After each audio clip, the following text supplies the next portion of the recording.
I was standing outside my ex-wife's house on a Saturday afternoon when I heard laughter coming from the backyard. It was not the kind of laughter that makes you smile. It was the mocking kind, the kind that cuts deep. I was just there to pick up my daughter for our weekly ice cream trip. Then the laughter stopped. Someone mentioned my name. That familiar sting of being looked down on hit me hard. I took a deep breath and stepped into the yard. Before we get into this story, let me know where you are watching from in the comments below. If you enjoy stories about unexpected justice and standing up for yourself, hit that like button and subscribe to the channel. Stay with me, because what happened next changed everything. Not just for me, but for every single person at that barbecue. My name is Lloyd Hartwell, and I grew up in Columbus, Ohio. Life was never handed to me on a silver platter. My father passed away when I was just 12 years old, leaving my mother to raise me on her own. She worked 2 jobs to keep food on the table and a roof over our heads. I watched her come home, exhausted every single night, and I promised myself that one day I would make her proud. I studied hard and earned a spot at Ohio State University, where I majored in construction engineering. College was not easy. I worked part-time at a hardware store, tutored younger students, and took on any odd job I could find. There were nights when I survived on ramen noodles and black coffee, but I never complained. Every struggle was a step towards something bigger. After graduation, I did not jump straight into management or some fancy office job. I started at the bottom working as a construction laborer. For 3 years, I carried lumber mixed concrete poured foundations and learned every aspect of the trade. My hands were calloused, my back ached constantly, but I was gaining something no classroom could teach me. I was learning how to build things from the ground up, literally and figuratively. When I turned 26, I took a risk that terrified me. I borrowed money from the bank and started my own company. I called it Hartwell Construction, named after my father, who never got to see me grow up. The first year was brutal. I had 5 employees, including myself. We took any job we could get, from small home renovations to fixing leaky roofs. I remember nights when I questioned everything, wondering if I had made a terrible mistake. But slowly things began to change. Word spread about our quality work and fair prices. Clients started recommending us to their friends and family. Within 3 years, we had grown to 50 employees. By the time I was 30, Hartwell Construction had become one of the most respected construction companies in Ohio. Today, we employ over 800 people and operate across the entire Midwest region. Here is the thing most people do not know about me. I hired a man named Marcus to serve as the CEO and handle the day-to-day operations. I preferred to stay behind the scenes. I never liked attention or showing off. While the company grew into something massive, I continued living simply. I drove the same Ford pickup truck I bought used 15 years ago. I wore jeans and flannel shirts. I lived in a modest apartment. To anyone looking at me on the street, I was just another regular guy trying to get by. I met Brittany when I was 25, right before I started the company. She was working as a bank teller, and I was there to apply for my business loan. She had a warm smile and a confident way about her that drew me in. We dated for 2 years before I proposed. Our wedding was small, but beautiful, held in a little church outside Columbus with only close friends and family. The early years of our marriage were good. Brittany supported my long hours and understood that I was building something important. When our daughter Emma was born, I thought my life was complete. Holding that tiny baby girl in my arms, I felt a love I never knew existed. I swore I would give her the best life possible. But as Hartwell Construction grew, something shifted in Brittany. She started wanting more. A bigger house, a fancier car, expensive vacations, and designer clothes. She wanted to attend galas and charity events, to be seen as someone important. I did not share those desires. To me, success was not about showing off wealth. It was about security, freedom, and taking care of the people you love. The fights became more frequent. Brittany accused me of having no ambition, of being satisfied with mediocrity. She was embarrassed by my old truck, my simple clothes, my refusal to flaunt our money. What she did not understand was that most of our wealth was tied up in the company and smart investments. I was not poor by any measure, but I chose not to live extravagantly. That choice cost me my marriage. After 7 years together, Brittany filed for divorce. Her words still echo in my mind.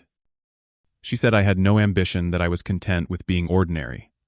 I did not fight her. I did not argue or try to change her mind. I only asked for shared custody of Emma. The court divided our visible assets, the house, the cars, our savings account. But Hartwell Construction remained mine. Brittany never knew its true value because I never told her. She never asked. I moved into a small apartment after the divorce. Every other weekend and Wednesday evenings belonged to Emma. Those moments with my daughter became the highlight of my existence. We would go fishing, visit the park, eat ice cream, and talk about everything and nothing. I never spoke badly about her mother. Whatever happened between Brittany and me, Emma did not need to carry that burden. About a year after our divorce was finalized, Brittany met someone new. His name was Derek, and from what Emma told me, he was everything Brittany had always wanted. He wore expensive suits, drove a shiny BMW, and talked constantly about his important job. They met at some corporate networking event and fell for each other fast. Within 8 months, they were married. I did not know much about Derek at first. I only knew what Emma shared during our weekends together. He bought her toys and took her to fancy restaurants. He seemed to be treating her well, which was all that mattered to me. My feelings about Brittany remarrying were complicated, but I kept them to myself. Life moves forward, and holding on to bitterness only poisons your own heart. The first time I met Derek face-to-face was about a month after their wedding. I arrived at Brittany's house to pick up Emma for the weekend. The door opened, and there he stood. Tall, well-groomed, with a firm handshake and a smile that did not quite reach his eyes. He looked me up and down, taking in my worn jeans, my faded flannel shirt, my work boots. He introduced himself with an air of superiority that was impossible to miss. Then he asked what I did for a living. I told him I did a little bit of construction work here and there. His eyebrows raised and a smirk crossed his face. He asked if I was like a handyman or something. I just smiled and said something like that. Then Derek launched into a speech about his own career. He told me he was a regional manager at Hartwell Construction, the biggest construction company in the Midwest. He puffed out his chest as he said it clearly, expecting me to be impressed. I kept my expression neutral, but inside, my mind was racing. This man worked for my company. He had no idea who I was. I decided right then not to reveal my identity. I wanted to see who Derek really was when he thought no one important was watching. The measure of a person is how they treat those they believe are beneath them. So I simply nodded, told him that sounded like a great job, and took Emma to get ice cream. Over the following months, Derek's attitude toward me grew increasingly condescending. The second time we met, he offered to help me find a job. He said he knew some people who hired laborers and might be able to put in a good word. His tone dripped with pity, like he was doing charity by even speaking to me. I politely declined. The third encounter was worse. Derek was in the living room when I came to pick up Emma. In front of my daughter, he said that maybe she could learn from him how to be successful. He looked at me as he said it, making sure I understood the insult. Emma glanced at me with confusion in her young eyes, not fully understanding what was happening, but sensing something was wrong. I swallowed my anger and simply said that success comes in many forms. Derek laughed and shook his head as if I had just proven his point about my lack of ambition. By the fourth visit, Brittany had joined in the mockery. She told Derek right in front of me that I always had small dreams, and that was why our marriage failed. Derek nodded sympathetically and said some people just do not have what it takes. They shared a knowing look, bonding over their perceived superiority. Around this time, my curiosity got the better of me. I asked Marcus to send me Derek's personnel file. What I found did not surprise me. Derek had a mediocre performance record at best.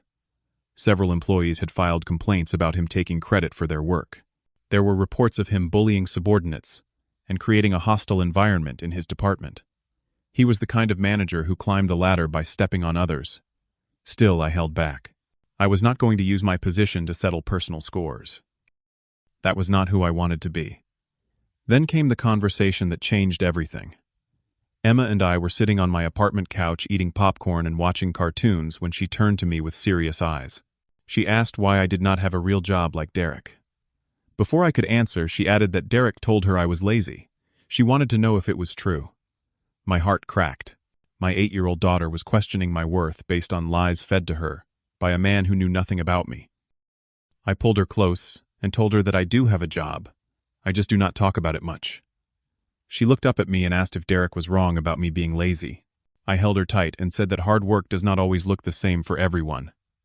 That night after Emma fell asleep, I sat alone in the dark thinking. I had tolerated the insults directed at me, but watching my daughter doubt her own father because of Derek's poison was something I could not accept. A line had been crossed.